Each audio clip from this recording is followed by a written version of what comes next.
सत साहिब सतगुरुदेव की जय। बंदी छोड़ कबीर साहिब जी की जय। बंदी छोड़ गरीबदास जी महाराज जी की जय। स्वामी राम देवानंद जी गुरु महाराज जी की जय हो।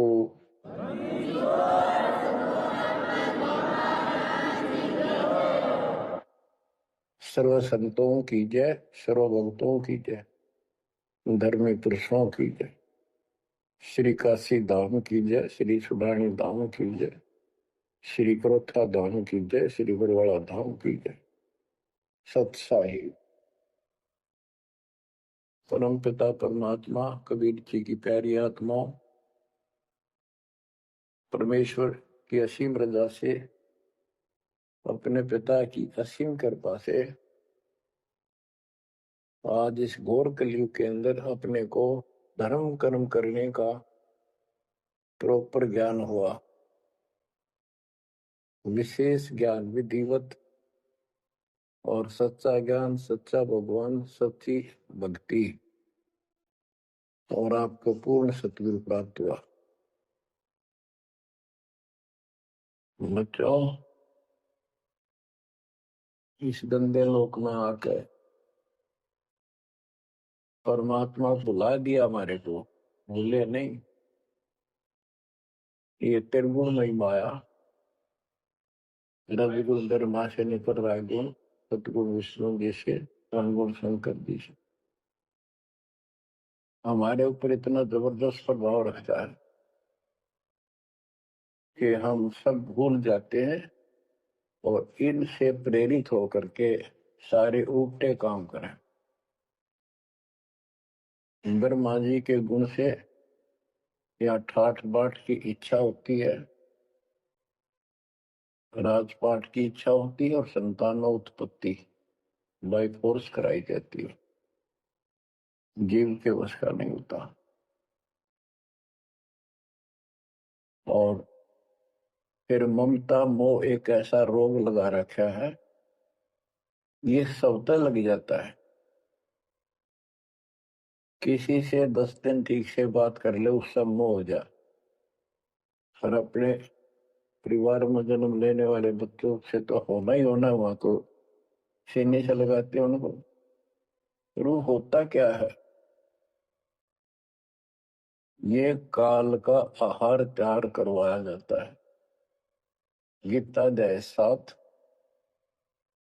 श्लोक 12 में कहा है कि अर्जुन, रजगुण तमगुण सतगुण, रजगुण ब्रह्मा, सतगुण विष्णु, तमगुण शिव जी, इन तीनों गुणों के द्वारा जो कुछ भी हो रहा है उसका निमित्त मैं हूं। मैं इनमें नहीं, यानी मैं इनसे अलग हूं, ऊपर हूं।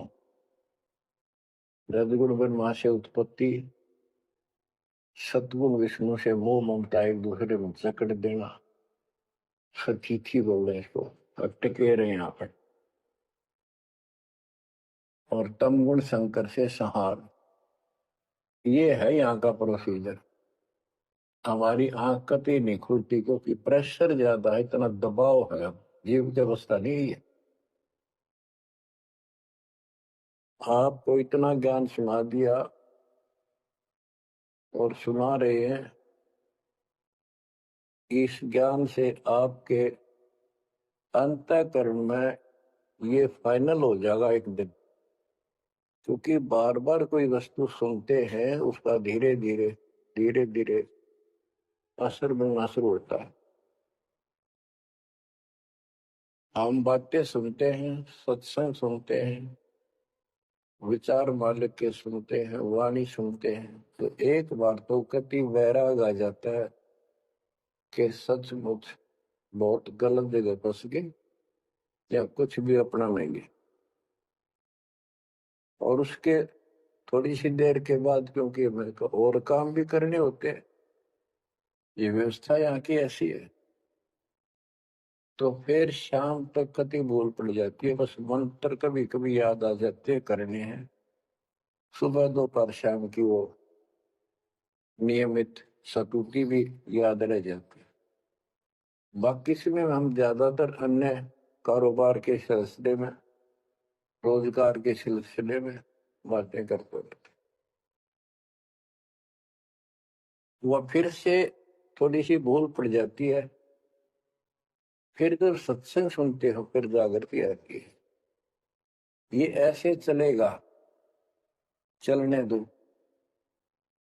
जैसे आपको बताता हूँ, बार बार दास बताता है कि आप बच्चे स्कूल में जाते हैं, अध्यापक आता है, अपना उसका पीरियड लेता है, सबको सावधान करता है, ध्यान से सुनो, लाइन में बैठ जाओ।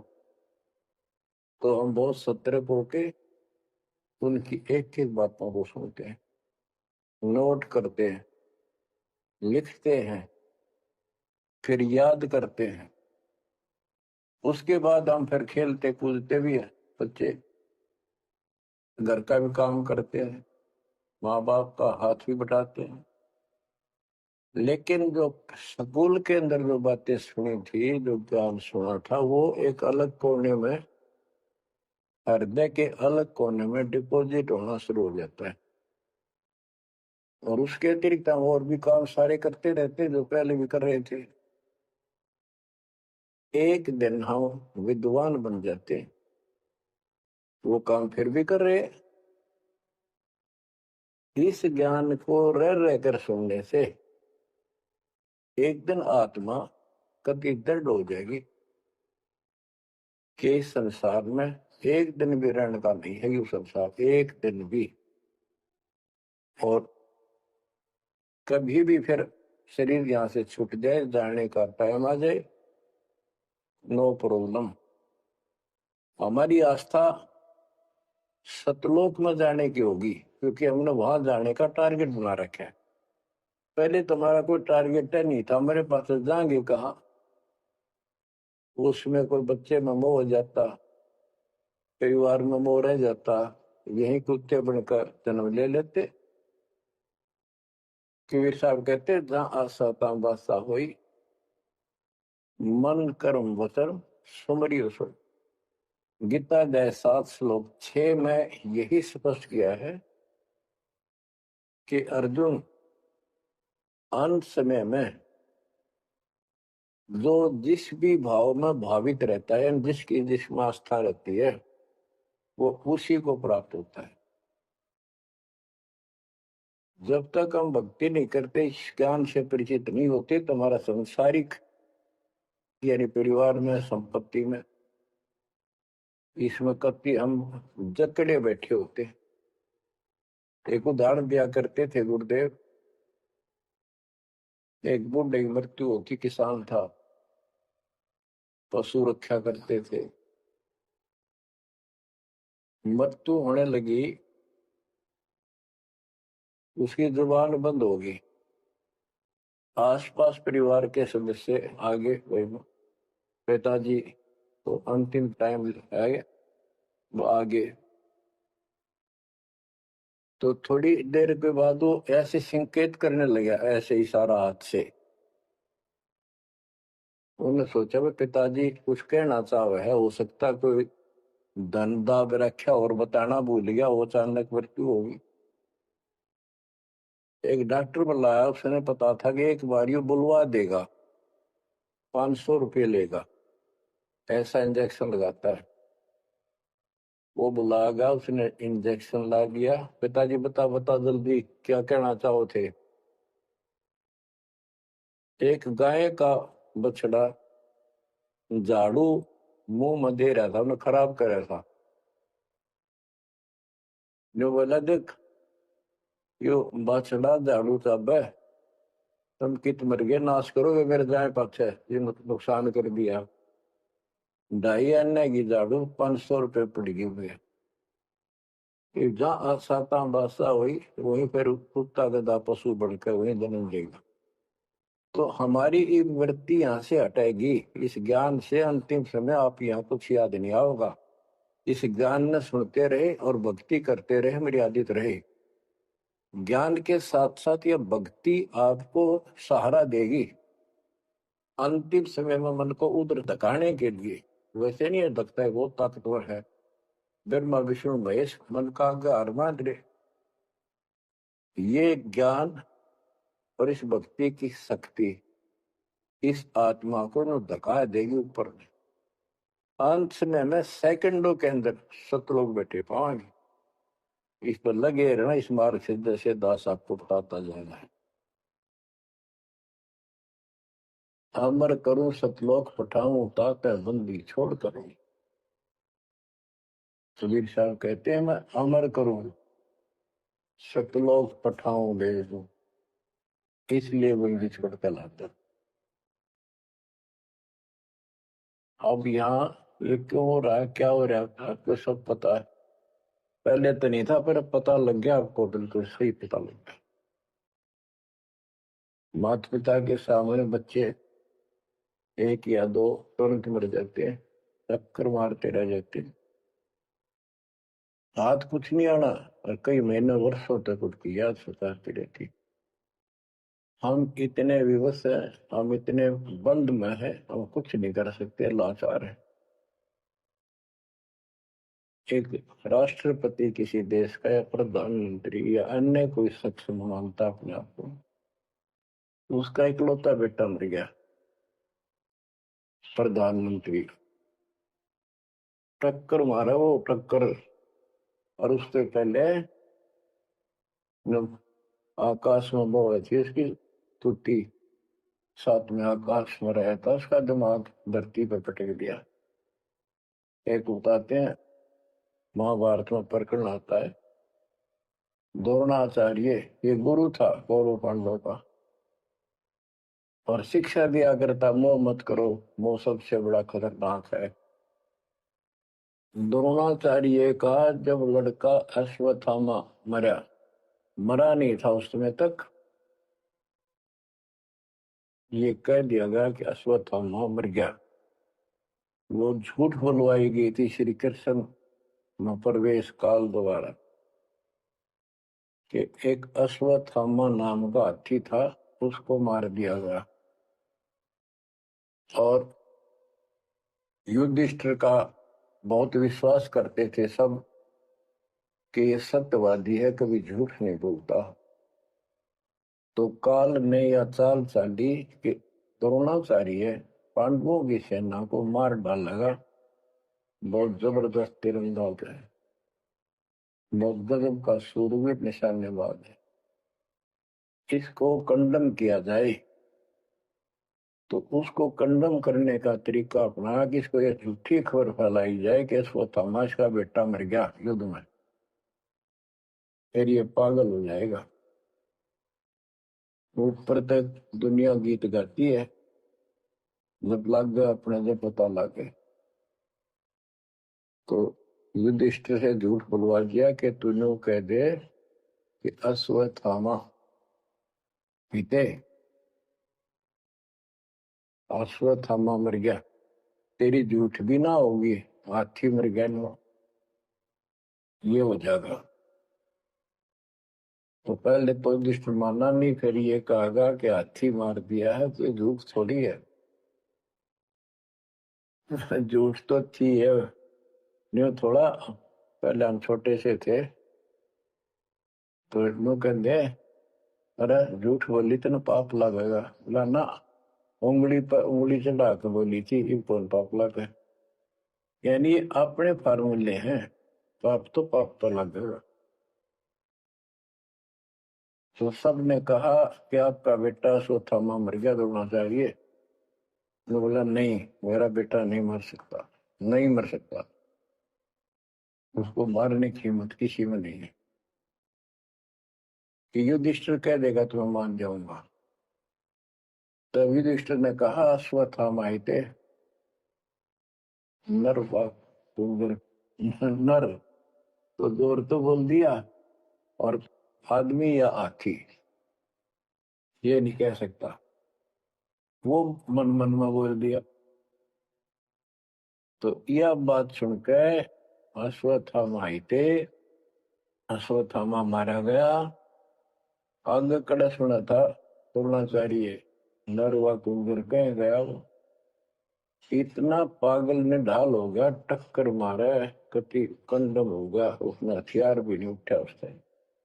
और पांडवों ने वो गढ़ जीत लिया उस साइड का जहां वो मोर्चा डटे खड़ा था। तो बच्चों, ये मोह इतना जबरदस्त है, जीव के बस का नहीं है। और बनदा कुछ नहीं, बचाओ कुछ नहीं। तो इसका बचाओ अब है तो ज्ञान हो। ये ज्ञान जो दास बता रहा है, ये आपके हृदय जच जा कति, ये कुछ भी अपना नहीं है। 100 की 100 साची है, पर मन मानने तैयार नहीं, आत्मा को दबाए रखा है। ये सब काल आहार हमसे पैदा कराया जाता है, जैसे कसाई बकरे पालता है। कसाई बकरे पालता है, उनके लिए चरागाह बनाता है, सुंदर तालाब बनाता है पानी पीने के लिए। उनके लिए छाया, गर्मी, सर्दी, ओलों से बचने के लिए शेड डालता है। पहले झोंपड़ी डाला करती थी घास फूस के लकड़ी से, अब तीनों का शेड बनाते, पंखे लगा दिए। और ये समझो कि जैसे कसाई ने 3 पाली रखे हैं नौकर, एक बकरे मोल ला के वहां छोड़ता है, दूसरा उनकी पालन पोषण करता है, और तीसरा उनमें से निकाल के और अपने कटवा देता, बेच देते हैं, कसाई को सौंप देता है। ये प्रोसीजर है यहाँ पर। जैसे कसाई कभी कभी आता रहता है, बकरों को देखता है, संभालता है, तो उनके कमर पे हाथ मारता, शरीर पे, और वो उसको अपना एक बहुत हमदर्द मित्र मानते हैं, मालिक मानते हैं। देखो हमारे को कितनी सुविधा दे रखी है, पानी क्या, घास क्या, गर्मी सर्दी से बचने का।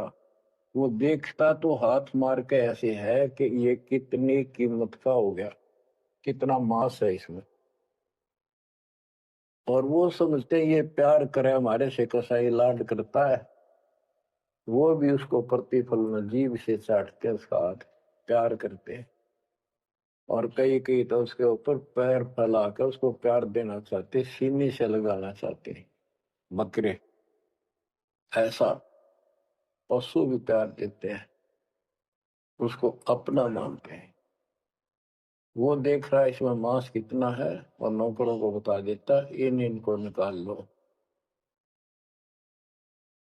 उसका कोई रेम नहीं है, कितना लाड करो, कितने उसके गुण गाओ, उसका उद्देश्य यही है, मतलब यही था उनको पालने का। कबीर साहब कहते, खाई खुराक का पहन पोशाक का यम का बकरा पलता है। या बढ़िया बढ़िया माल खा के और सुंदर सुंदर कपड़े, ड्रेस, अटपट फैंसी के कपड़े, ये पहनेंगे वो पहनेंगे। कहते खाई खुराक का पहन पोशाक का यम का बकरा पड़ता है। काल के बकरे पड़न लग रहे हो तुम। इन बातों को बच्चों अच्छी तरह हृदय में बैठा लो एक कोने में। संसार में रहेंगे, रहना पड़ेगा, लेकिन परमात्मा की शरण में रहेंगे, मर्यादित रहेंगे। काल का कोई अटैक आप पर नहीं होगा, ना आपके परिवार पर होगा, ना किसी धन संपत्ति व्यवसाय पर होगा। ये सत्कर मान लेना। हम मर्यादा को हल्के में ले लेते हैं, फिर ये हमारे विनाश का कारण होता है। गलती हम करते हैं, कोई काल का ऐसा अटैक आने का समय हो गया और वो नुकसान हो गया, तो भक्ति और छोड़ देते हैं, हो गया सर्वनाश। भक्ति छोड़ दी, भगवान की शरण छोड़ दी, फिर और कहाँ ठिकाना रह गया। कटी पतंग हो गई। कटी पतंग का कोई अस्तित्व नहीं रहता, कुछ देर उड़ जरूर सकती है, अंत में पता नहीं कि करके बबूल के पेड़ में उलझ कर फड़फड़ कर कपाटती है। ऐसे फंसे रह जाओगे तुम इस काल के जाल में, कांटेदार झाड़ियों, इस गमले लो।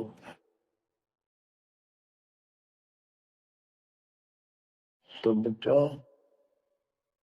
मर्यादा को हल्के में ला लो। जैसे हमने इतने सारे नियम बना दिए,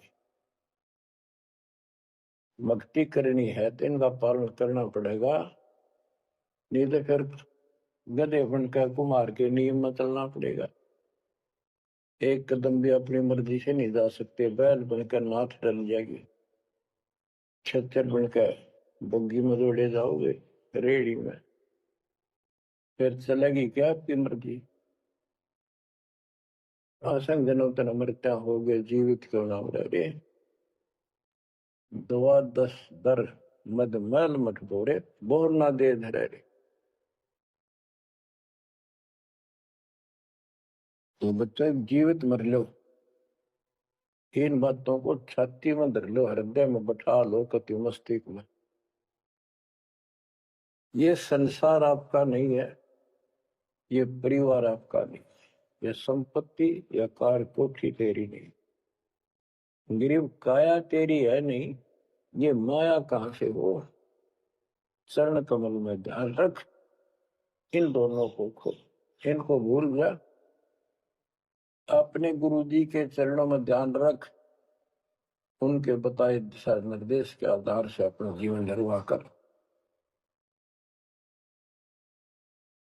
बच्चों आंख खोल लो, बार बार ये बातें बताई जाती हैं। जब ऊख चुक हो जाएगी फिर तो रोना शेष रहेगा, नथिंग एल्स। इस मार्ग में अहंकार इंसान को मारता है। किस चीज में अहंकार करो, माया होगी तो अहंकार होगा, कोई पोस्ट पद ठीक सी होगी तो अहंकार होगा, शरीर स्वस्थ है थोड़ी सी जान है अहंकार हो गया, एक परिवार में 5-4 लाठी ठानिये हो गए तो अहंकार हो गया, और अपने बॉडी की ताकत का अहंकार, और भी सैकड़ों कारण है जो इंसान के मन में दोष पैदा हो जाता है। तो ये इंसान का सबसे बड़ा खतरनाक शत्रु है। परमात्मा को अहंकार पसंद नहीं, और छोटी मोटी गलती को माफ कर सकता है। रावण था जिसे अहंकार नहीं छूटा, 10 मस्तक सर भी काट दिए, 10 बार काट दिए तो वापस दे दिए, ले भाई। ये सारा कुछ खेल कबीर साहब का किया, सारा कुछ।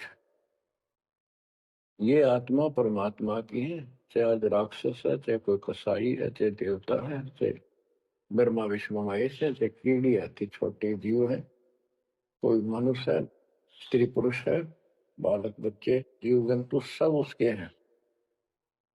काल चाहता भक्ति में इनकी आस्था खत्म हो, मालिक चाहता है इनकी भक्ति में आस्था खत्म ना हो, फिर कति गए काम क्या।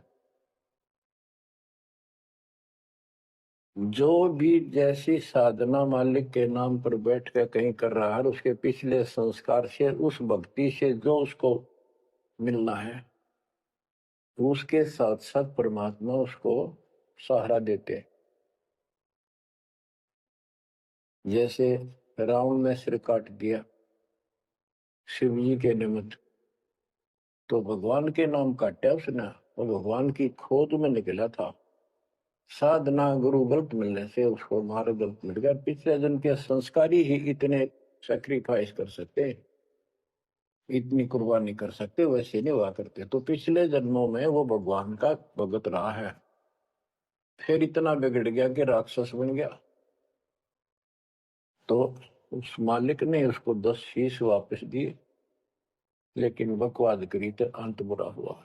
उसके कर्म मत उसने दीदी सीधी की, उनसे धन ले दिया, वो धन भी यही छोड़ गया। गिरफ्त सर्व सोने की लंका होती, रावण शरण दी, एक पलक में राज विराजी जम के पड़े दी। मन तो सुख के सागर बसरे, और न ऐसा यसरे। क्या मांगो कुछ थिर न राही, देखत नैन चला जग जाई। एक लख पूत सवा लख नाती, उस रावण का आज दीवान बाती।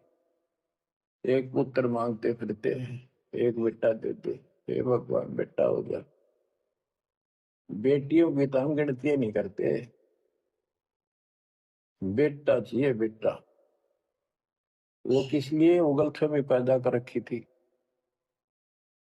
कि बेटा ना हो, यहाँ तक गति नहीं होगी माँ बाप की, क्योंकि अंत समय में जेठा बेटा, बड़ा पुत्र माँ बाप का अंतिम संस्कार कराए, यानी उसने फूका, फिर उसकी अस्थि डाल करावे, फिर उसकी क्रियाक्रम करावे, तो उसकी गति हो। और जिसका बेटा नहीं, उसकी गति नहीं हो सकती। उसको तो संतान वाला मना नहीं करते थे। अब तो ये चांदना होगा, रोशनी होगी, बेटा बेटी है, कितनी मूर्खता का काम था।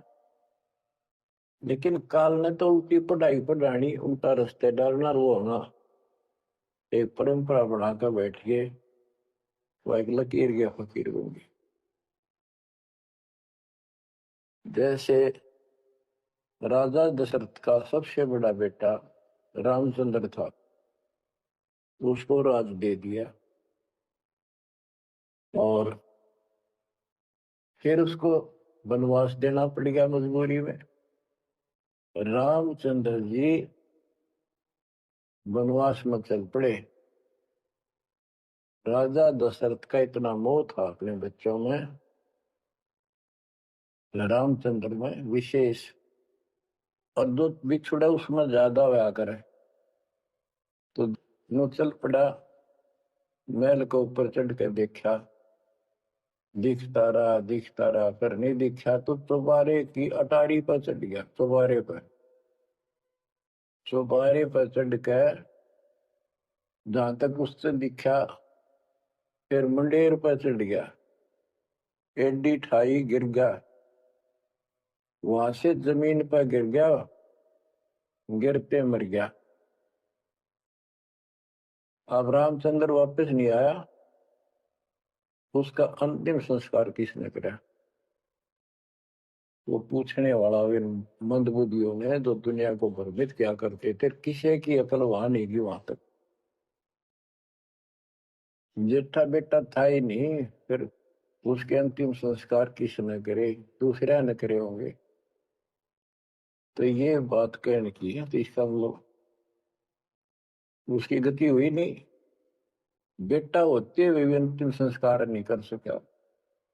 तो इन बातों ने छोड़कर सतगुरु कबीर साहब द्वारा जो ज्ञान दिया है, इस पे दृढ़ हो जाओ।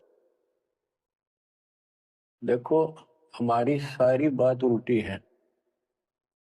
भक्ति मार्ग में बेटा है, बेटी है, अच्छी बात है।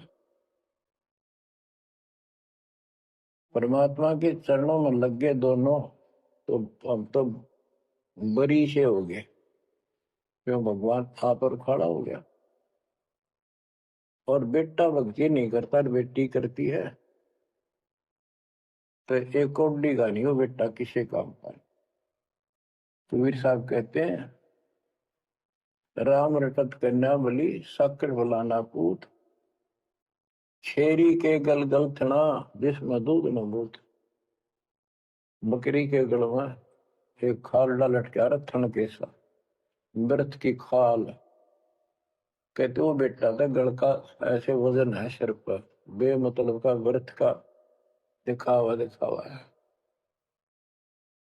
और वह बेटी अच्छी, राम रटत कन्या बली, सकट बुलाना पूत।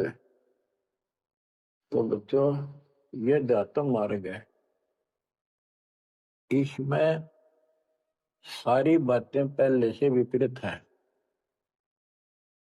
देखो, बेटा ना होगा, बेटी बेटी होगी, तो यह सृष्टि नहीं चलेगी। और बेटी बेटी होगी, बेटा नहीं हुआ, तो भी दिक्कत संसार की सृष्टि में आ सकती है।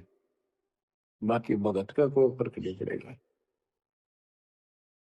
इन बातों को जो दास कहता है, इनको एक सामान्य बातें ना समझना, निष्कर्ष है इस जीवन का।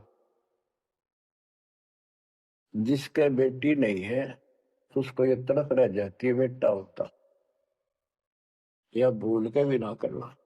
इन बेटे वाले देख लो कितने सुखी, टाइम पर रोटी नहीं, चाह ने भी तरसे बैठे बैठे।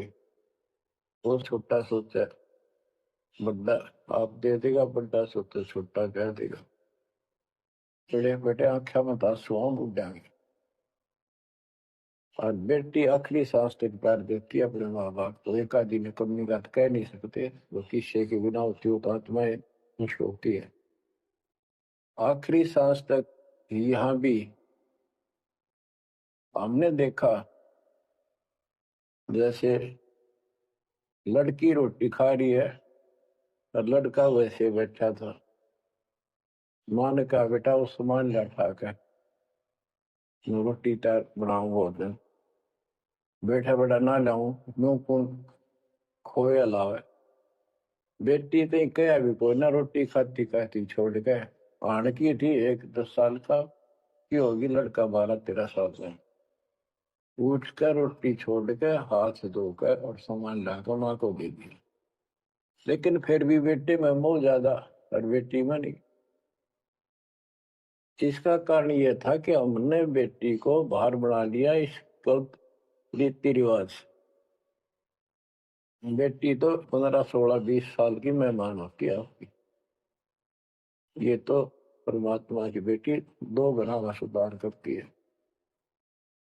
आगे जाके घर बसावे, उस परिवार को भी सुधारे और माँ बाप के अंदर मोह न्यारा रहे। तो भाव ये है कहने का, अगर बेटा नहीं है ना और भगत है, उसके सब भगवान धरती पर ही। प्रथम तो वो है जिसके कति संतान नहीं, वो भगवान। दूसरा वो है जिसके बेटा ना हो, बेटियां की करके शादी मुर्द अवस्था में अपना लेकर मारा जाता है। और बेटी वहां बैठी भी माँ बाप की चिंता करेंगी और कोई न कोई सुविधा उनको देती रहेगी। और बेटा छाती पर रह के भी खून फूके जाएंगे, कति साफ दिखाई दे है, इसमें कोई मानो तो ना मान। लेकिन बेटे भी हैं, ठीक है, और उनमें वो भी भक्ति करो, आप भी करो, कुछ दिन में उनको समझ आ जाएगी। पुत्र वधू भी भगवान से डरने वाली हो जाएंगी, माँ बाप का ध्यान रखें। वैसे कोई विकल्प नहीं इसका, लेकिन इस दुख को हम अच्छा मानते हैं पुत्र ना होने से। हम तो काल ने गधे बना रखे हैं। जितना कष्ट में रहे और वजन लग जा रहा है तो हम सीधे चल और कम हो जाता मानने को। हमारा तो जैसे एक माई का पुत्र मर गया 15-16 साल का, और भगत थी,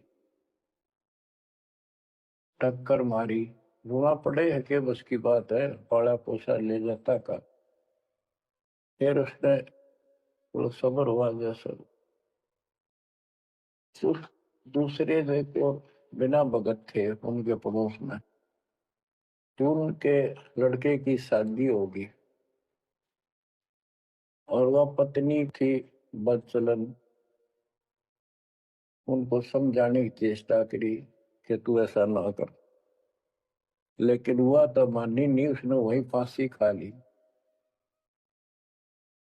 अब वह भी मर गई और वो बेटा भी जेल में, और वो सारे जेल में।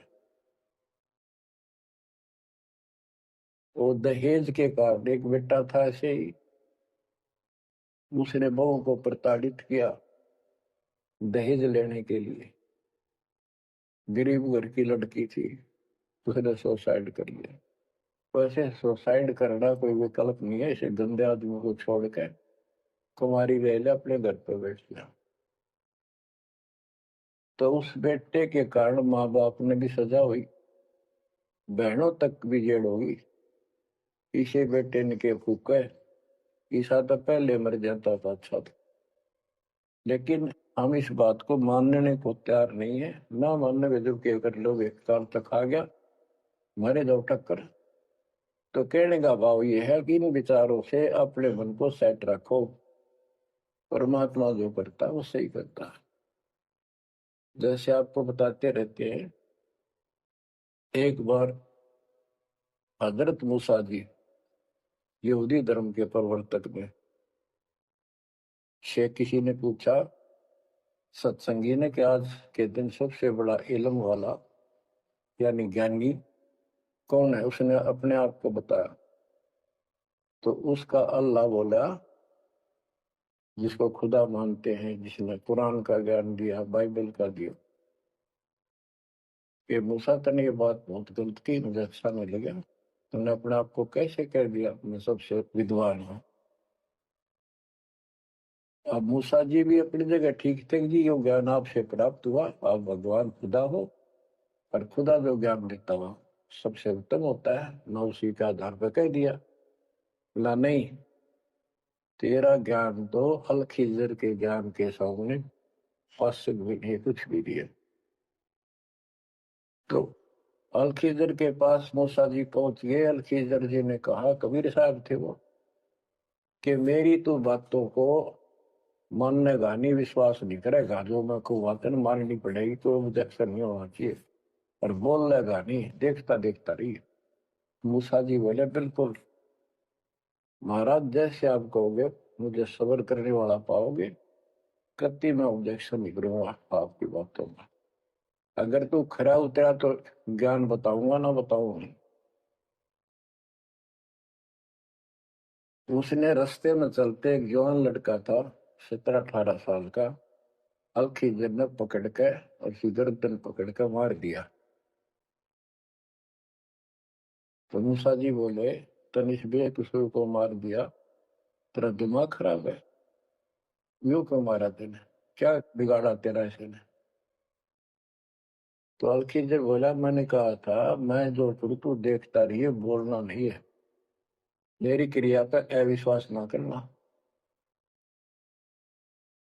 मूसा जी ने अपनी गलती मानी, चल पड़ा। ऐसे ऐसे 2-3 और कारण गए, सब में उसने ऐसे ऑब्जेक्शन किया, आखिर वो बिना हार गया। मूसा कि मैं इस योग्य नहीं, मैं आपकी बातों को विश्वास करता रहा हूँ।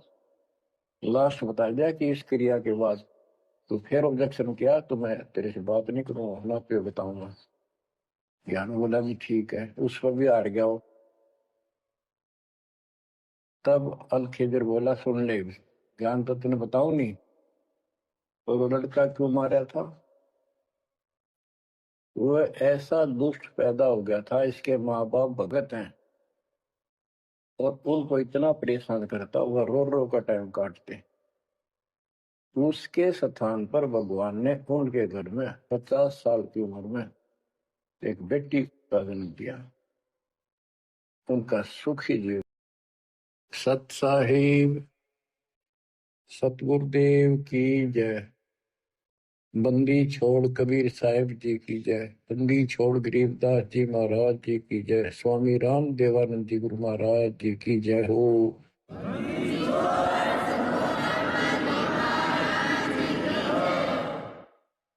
सर्व संतों की जय, सर्व भक्तों की जय, धर्मी पुरुषों की जय, श्री काशी धाम की जय, श्री सुडानी धाम की जय, श्री क्रोथा धाम की जय, श्री बरवाड़ा धाम की जय।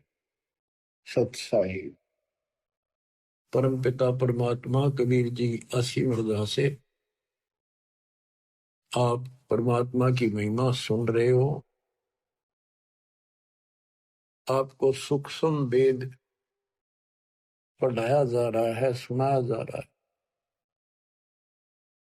कबीर साहब जी ने कहा था, धर्मदास 33 अरब ज्ञान हम बाखा, मूल ज्ञान हम गुप्त ही रखा। और मूल ज्ञान तब तक छुपाई जब तक द्वादश पंथ न मिट जाए। 5505 जब कलयुग बीत जाए, महापुरुष फरमान जग तारण को आए।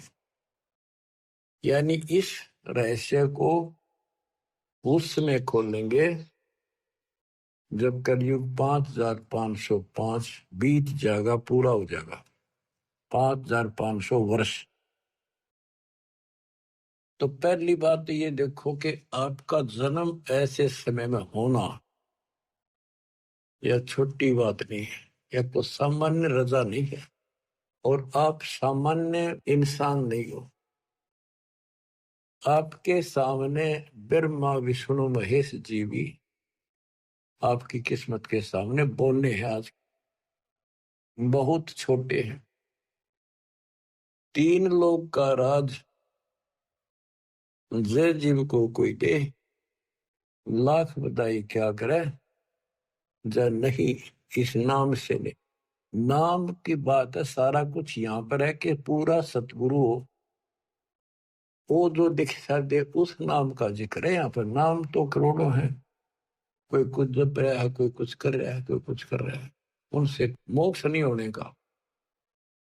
दास आपको बार बार समझा रहा है, पिछली हिस्ट्री और परमात्मा का आध्यात्म ज्ञान कति खोल कर बता जा रहा है। जिन महापुरुषों की हम कथा सुना करते थे कि उन्होंने ऐसी साधनाएं की, परमात्मा उनको ऐसे मिले ऐसे मिले, उनको किस तरह लाइन पर लाए, उस समय फिर छोड़ गए। इसी प्रकार आपको भी बहुत लंबे समय से दाता इस योग्य बनाते आ रहे थे कि आपको मैं इस समय जन्म दे सकूं। लख वर्ष सूराजू जी लख वर्ष सांवत दे, लख प्रति जहान में तो सतगुरु सुना दे। आप ऐसी पुण्यात्मा हो, इसमें कभी दो राय नहीं है। आपके समझ में आओ या ना हो, दास के आ रही है पक्की, लेकिन ये आपके समझ में आएगी जब बात बनेगी। आपको समझाने के लिए, आपकी बुद्धि का विकास करने के लिए ये रह रह के सत्संग सुनाए जा रहे। आप इनको बहुत गौर से सुना करो। एक तो बात देखो, थोड़ा सा विचार करो। अब परमात्मा की रजा हुई दास को कहाँ रखा गया है? ये उसका आदेश है, किसी और का ब्योत नहीं ऐसा कुछ करते। अब उसी की कृपा से आपको प्रिय अमृत वर्षा कराई जा रही है, और कहां से हो रही है? कदे सपने भी ना लेना इन बातों के। और ये ज्यादा नहीं हुआ करती। और इसमें भी आना कानी रखते हो, सत्संग सुनने में आलस करते हो, टाइम नहीं है, काम हो गया था, तो फिर अभी आप बहुत कच्चे हो, बहुत कच्चे हो। कच्चा हीरा करते हो नहीं सह गणमार, ऐसा ह्यूमन हो रहे तो लेखा ले करता। तो इसलिए आपको पक्का हीरा बनाने के लिए ये सत्संग सुनाया जाता है। तो बच्चों, ये बार बार मनुष्य जीवन नहीं मिलेगा। किसी युग में मिल गया तो फिर ये सारी व्यवस्था यार नहीं पाओगी। आपको गुरु पूरा हो और आपको पूर्ण दातम ज्ञान मिले, सच्ची भक्ति सारी प्रमाणित है सब शास्त्रों से। तो ये संयोग होना ये एक बहुत बड़ी बात है, बहुत बड़ी बात है। अब ध्यान दो, इस जीवन को सफल करो। हम गलत साधना कर करके खूब शरीर गाड़े, ऋषि बनकर हमने खूब तपस्याएं की, पर कुछ भी तो हाथ ना दिया काल ने। तप करे, राजा बना दिया, राज के बाद फिर 84 लाख योनियों में पटक दिया ठाक। सबको मिसगाइड कर रखा है। ज्योति निरंजन काल का और कबीर साहब का विवाद हुआ था। परमात्मा जब जोगजीत रूप में या अपने पुत्र ज्ञानी रूप में उसको दिख रहे थे, तो कभी ज्ञानी बोल रहा था, कभी जोगजीत बोल रहा था, उसको भी असमंजस थी। तो उसने कहा था आप यहाँ किस लिए आए मेरे लोक में? परमात्मा सतलोक से चल कर आए थे। तपतशिला के ऊपर जो जीव दुखी हो रहे थे, वहां आकर खड़े हो गए। जीवों की अग्नि बंद होगी, वो जलन बंद होगी, उनको पीड़ा नहीं रही। तपतशिला जो की तो जल रही थी। तब उनको समझाया कि तुम गलत साधना करके ये कष्ट असंग जन्म हो गए, तुम न उठाते नहीं। जब तुम जाए दरो जग नर देहा, तब तुम करना मम शब्द सनेहा। जब तुम्हें कोई मानव शरीर पृथ्वी पर मिले, तो मेरा कोई संत जाए, उसके उस ज्ञान, उसकी भक्ति पर लगन लगाना, तब मैं तुम्हें पार करूंगा। इतने में काल आ जाता है। जिसने देखा ये जोग जीत कैसे आ गया मेरे लोक में, इसकी हिम्मत कैसे पड़ गई, पहले तो उसको मारने चला। पहले सोचा ये पूछ लो क्या मैसेज लाया है भगवान का। तो कबीर साहब से पूछा जोगजीत से कि कहो जोगजीत तुम यहाँ क्यों आया, पहले मुझे आदेश बता परम पिता का, क्या मैसेज क्या संदेश लाया है,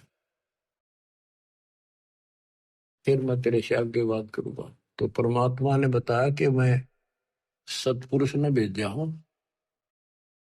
कि तेने ऐसा जुल्म कर दिया, भगवान के बच्चों का क्या हालत कर रखी है।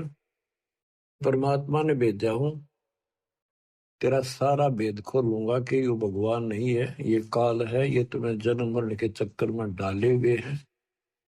और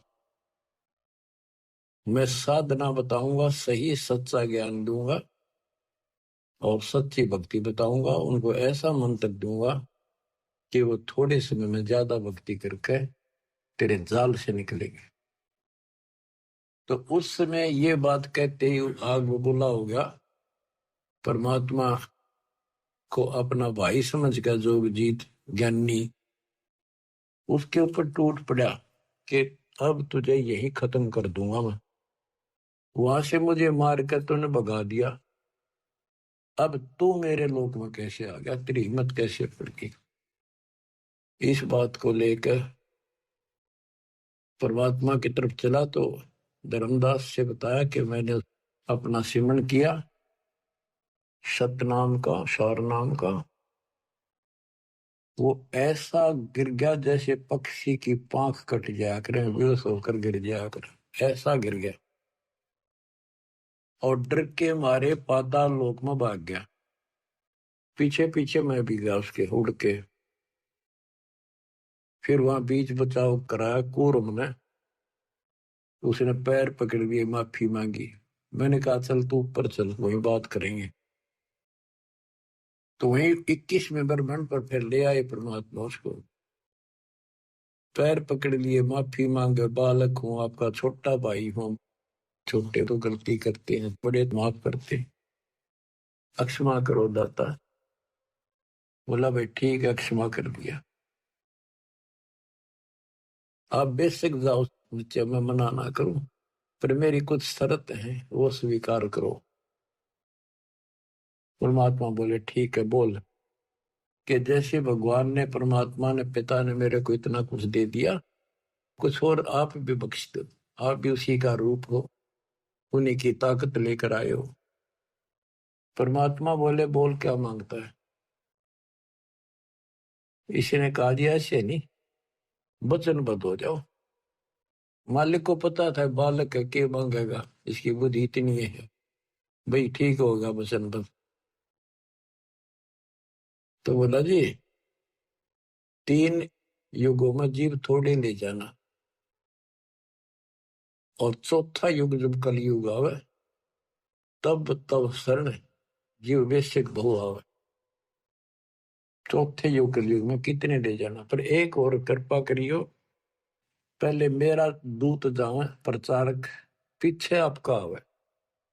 बोले और होता कि जोर जबरदस्ती ना करियो, फोर्सिबली ना दीजियो, अपना ज्ञान समझाइयो, आपके ज्ञान ने माने आपका, मारे माने मारा।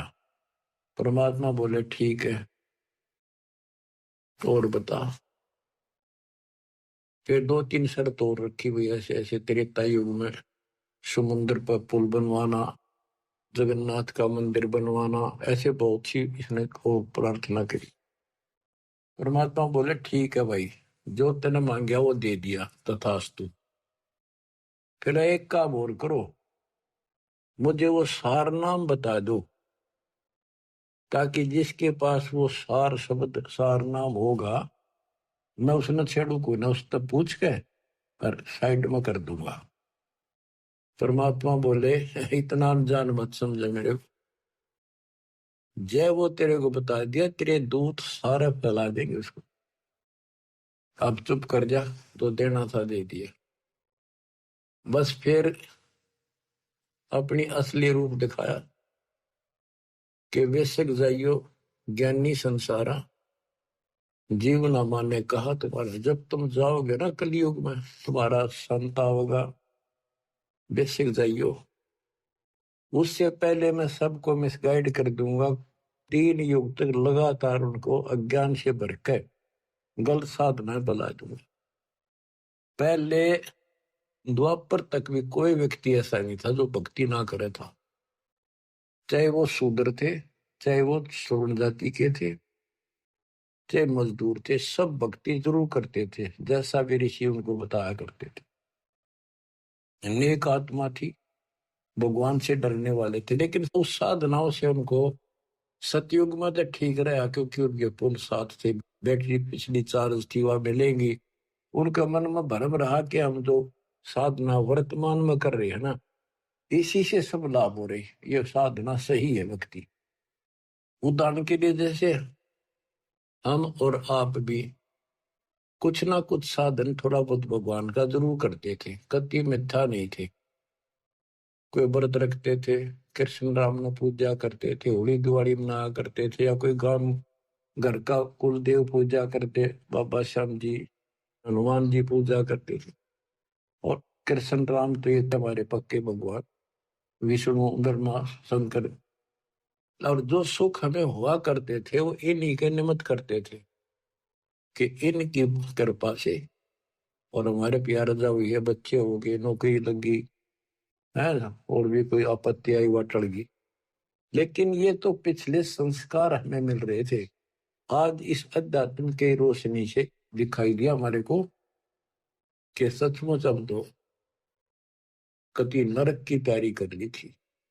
इसी प्रकार उन ऋषियों को द्वापर युग तक जो साधना वो करते आए, उनसे लग रहा था इसी से हमें लाभ हो रहा है, इसलिए परमात्मा के द्वारा बताए उस ज्ञान को उन्हें स्वीकार भी नहीं किया और करना भी नहीं था। परमात्मा को पता था अब कलयुग में मेरे हिसाब से 80% तो नास्तिक तो नहीं है, पर आस्तिक भी नहीं रही। भगवान को मानते हैं, डरते हैं, भगवान है, लेकिन भक्ति कति नहीं करते। तो स्वाभाविक कोई पूजा महीने 6 महीने में कितना कोई मत्था टेकन गया, उसने दे दे अन्य किसी साथी को या घर वाले को, तुम जाओ ये क्या मत्था, यहाँ तक टिक गया हम, क्योंकि हम साधना कर कर थक चुके हैं, रास्ता मिला नहीं, कोई लाभ हुआ नहीं, मोक्ष नहीं मिला। और कम से कम भी पूरी आबादी के 5% लोग नास्तिक हो चुके। पूरा चीन, रूस, ये तकरीबन नास्तिक है। तो कहने का भाव ये है बच्चों, काल ये चाहता था कि भक्ति भूल जा, भगवान से दूर हो जा, और कोई चावे ना मालिक ना। और दाता उसी दिन से पीछे लग रही है कि इनकी आस्था बनी रहे, चाहे राम में बनी रहे, चाहे कृष्ण में बनी रहे, चाहे विष्णु ब्रह्मा शंकर में, चाहे देवी माता में, चाहे 4 ईंट लागे को मत्था टेक के वहां बनी रहे, पर कम से कम भगवान की चाह बनी रहे। तो फिर इनकी चाह बनी रहेगी, इच्छा बनी रहेगी, लगन रहेगी, तो कहीं ना कहीं इनको मैं पकड़ लूंगा। तो आपके अंदर ये इच्छा चाह थी, तो आज आप मालिक ने अपने बच्चे अपने कैच कर लिए, काल के जाल से निकाल लिया आपको। आपके अंदर लगन ना होती तो आप भी ऐसे ही बैठे रहते घर पे, कुछ नहीं दे रहा है, सब ऐसी बातें हैं, कुछ कहने की बातें हैं। तो हमारे कुल के अंदर, हमारे परिवारों में कोई भी आदमी बुरा नहीं था, 1 नंबर के इंसान, कति अच्छे इंसान थे, देवता के सी, ना किसी ने गलत बोले, लेकर देना करके खाना, लेकिन राम नाम का निकट नहीं थे। उनके मन में ये धारणा हो रही थी कि ये पाखंडी लोग हैं, ये कुछ नहीं, अपना करके खाओ, परिवार पालो, नेक नीति से जीवन जियो, सभ्यता से जियो, और अपनी शर्मसार रहो, यानी अपने मर्यादा का पालन करो, इतना ही जानते थे। अब पता चलता है कि यदि उनको भक्ति सही मिल जाती तो वो तो बहुत अच्छे इंसान थे, जल्दी बैठ कर जाते श्लोक में, क्योंकि उस समय कोई पाप नहीं मन में। कति देवता कैसे आद्य देवता थे, न सोच लो, बल्कि 80%। करके खाना कोई अटपट न जगह ही नहीं थी कि तो 2 नंबर का काम करने, खेती मजदूरी का काम था बस। तो बच्चों, अब हम कलयुग के अंदर आ गए हैं। हमारे मकी विकार पैदा हो गए उनकी तुलना में, पहले वालों की, क्योंकि व्यवहार ऐसे हो गए, खान पान ऐसे हो गए, फिल्मों का जोर हो गया, टीवी घर घर हो गए, और यूट्यूब चैनल मोबाइल हो गए। तो अब बच्चों, परमात्मा के ज्ञान से पहले तो इनको ये तैयार किया जाता है कि परमात्मा की भक्ति करनी चाहिए। फिर कौन से भगवान की करनी चाहिए, कौन सी साधना ठीक है, कौन सी गलत है, कहाँ प्रमाण है, कौन परमात्मा है। तो काल ने तो नास्तिक बनाने का की पूरी तैयारी कर रखी है, इसने कसर नहीं छोड़ रखी है, इसकी पूरी दाल गल चुकी है। अब परमात्मा का एपिसोड शुरू हो चुका है। और बच्चों, आप विचार करो, आपको पिछले उदाहरण दिए जाते हैं कि आपके साथ परमात्मा बहुत दिनों से है। कभी जो जन मेरी शरण है ताका हूं मैं दास, और गेल गेल लाग्या करो जब तक धरती आकाश। देखो परमात्मा कितना कष्ट उठा रहे हैं। ये सबको मिलते हैं किसी ना किसी रूप में, उनको जो भक्ति चाहते हैं या इनके पिछले कोई संस्कारी है, चाहे वो वर्तमान में भक्ति ना भी कर रहे, कोई ना किसी के माध्यम से वहां तक संदेश आपका भिजवा रहे, जैसे सोशल मीडिया से, पुस्तक प्रचार से, वैसे सत्संग से, यूट्यूब के सत्संग के माध्यम से, प्रचार से, पंपलेटों से। परमात्मा ने कति कमाल कर रखा, तूफान मचा रखा है, लेकिन काल ने भी जुल्म कर रखा है। सबके अंदर अज्ञानता इतनी ठोक दी, नास्तिक की कैटेगरी में आ चुके हैं। अच्छे इंसान होते हुए भी हाथ जोड़ लेंगे मंदिर की तरफ, बस झुक जाते हैं, या कोई संत हो उसने प्रणाम करेंगे, अभी तक है इतनी आस्था, लेकिन भक्ति करना उचित नहीं समझते। कारण ये रहा कि आत्मा थक चुकी है, छक चुकी है। ऋषि मुनि सब करे तपस्या, हे भगवान हमें मोक्ष दिए, तप करवा के राज दे दिया, 184 में ठोक दी। इसके अतिरिक्त और बहुत से बंधन बांध रखे। तो वो थक चुके ऋषि, उनको भगवान ने मिला, सिद्धियां आ गई, उन सिद्धियों से पता नहीं किसी को हानि कर दी, किसी को नुकसान कर दिया, उन्हें सोच दिया बस परमात्मा से इतना ही कुछ प्राप्त होता है। अब बच्चों, इतना अज्ञान 4 युग का भरा हुआ एकदम कैसे निकलेगा? पर निकलेगा, धीरे धीरे खुरचन लाग रहे हैं, धीरे धीरे सारा उतर जाएगा। ऋषि मुनि सब करें तपस्या, ये तपस्या कहां से ली? ब्रह्मा जी बताता अपने पुत्र नारद को श्री देवी पुराण में कि बेटा, मैं कमल के फूल पर बैठा था जब मैं सचेत हुआ, मुझे नहीं पता मैं कौन आया, मेरा कौन जनक है, मेरा उद्देश्य क्या है, इसका गाज जल के ऊपर कमल के फूल पर मैं किसने धर दिया। इतने में आकाशवाणी हुई, तप करो। तप करा 1000 वर्ष, फिर आकाशवाणी हुई कि सृष्टि करो। फिर उसको 4 वेद मिले, वेदों में ओम नाम है बस, वो भी एक, चारों वेदों में यजुर्वेद अध्याय 40 मंत्र 15, ओम नाम। और कोई मंत्र भक्ति का नहीं है। संकेत है कि उस परमात्मा के त्रितस्य नाम है, उसके 3 नाम है उसको पाने की, बस इतना संकेत है। और ब्रह्म की साधना केवल ओम है। तो इन्होंने ओम नाम तो वेदों से लिया, तप लिया आकाशवाणी, काल की आकाशवाणी से। तो ऋषियों ने ये दोनों खिचड़ी पकाई, तप से राज मिलता है, और इंद्र का राज भी तप से मिलता है। ब्रह्मलोक ओम नाम से प्राप्त होता है।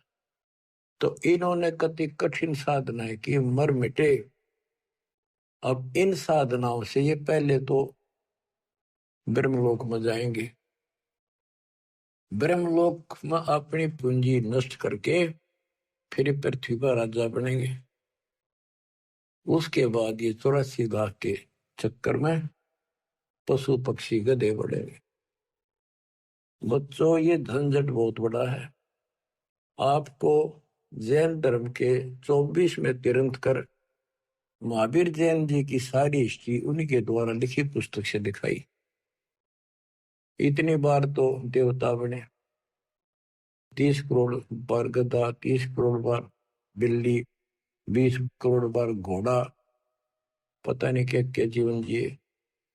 तो बाढ़ में जाओ ऐसा देवता और राजा, फिर कुत्ते बनकर धक्के खाने पड़े। अब वो समय आ गया है इससे छूटने का, इस गंदे लोक से निकलने का।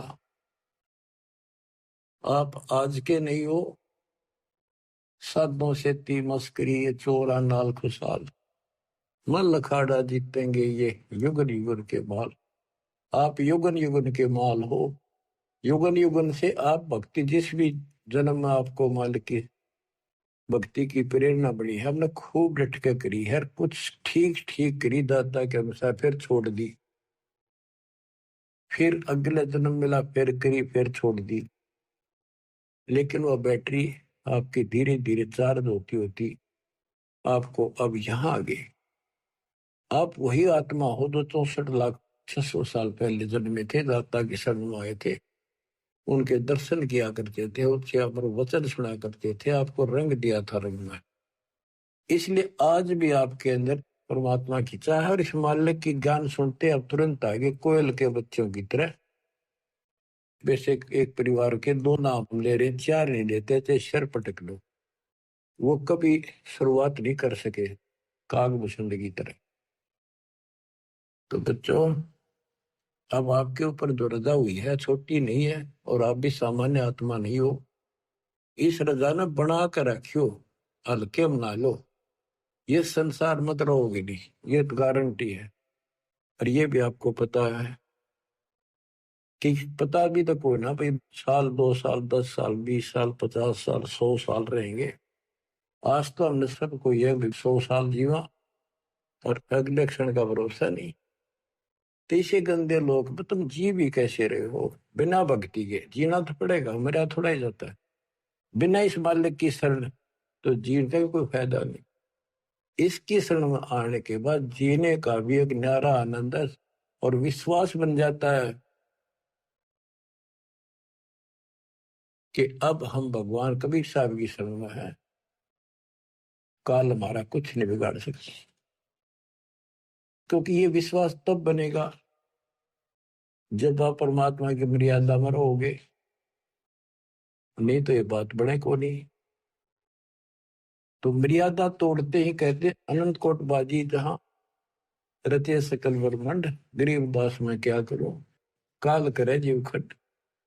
कि मैं इतना सक्षम हूं, सारी सृष्टि का रचनहार हूं, सबका पालनहार हूं, धारण पोषण करने वाला हूं, लेकिन ये काल मेरे भक्तों का नाम खंड करा के इनको दुखी कर देता, मेरे से दूर कर देता है। तो बच्चों, अब समझो इस बात ने, बार बार एक का बात रटाई जाती है, और यही बात कहना पड़ेगा, और यही तुमने सुनना पड़ेगा, और इसके अनुसार चलना पड़ेगा। बार बार सुनने से दृढ़ता आती है। तो बच्चों, परमात्मा के रास्ते पर अब आपको आना होगा, इस गंदे लोक से आपको निकलना होगा। अब दंड हो जाओ, ज्यादा लगन लगाओ, अब परमात्मा कहते हैं चारों युगों में हम आते हैं और आपको बार बार समझाते हैं कि ये गंदा लोक है, और आपने अब तत्व ज्ञान से, इस मूल ज्ञान से पता भी चल गया है कि ये लोक अपना नहीं है। तो पहले तो आपको भक्ति के लिए प्रेरित किया जाता है कि भक्ति करो, भक्ति करो। फिर आपको बताना शुरू करते हैं कि भक्ति करें कैसी, ये छोड़ो, ये छोड़ो, ये नहीं करना, ये नहीं करना। तो यहाँ फिर काल का भरा हुआ जो अंदर अज्ञान है वो अड़ के खड़ा हो जाए। वे आज तक तो हमने ये साधना करी, बरवाले सारे ये करते थे, अब इनको कैसे छोड़ दें, ये है नुकसान ना हो जाए। यानी काल ने तो अपनी तरफ से खूब उद्मस्तार रखे, जो इसने कहा था वो सारा कर दिया।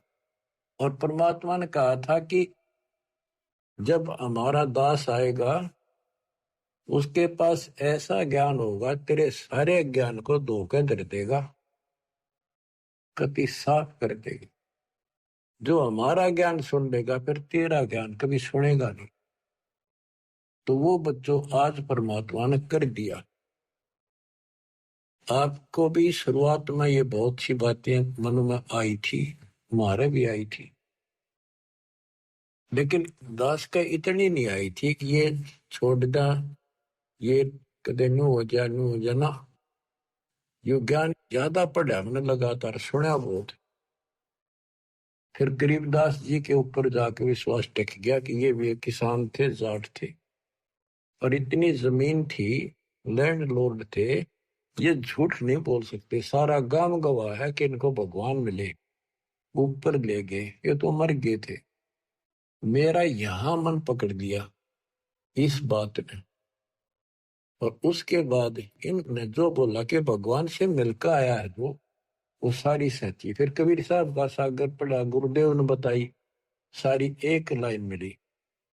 अब फिर सन 1988 से और सन 2001 तक 12-13 साल लगातार उसी ज्ञान के आधार पर जो गॉड गिवन परमात्मा का था उससे प्रचार किया। कुछ बहुत से भगत साथ जुड़े, उनको सुख इतना दिया जैसे एक सतयुग में जो परमात्मा आए थे 600 साल पहले, ऐसे सुख दिए।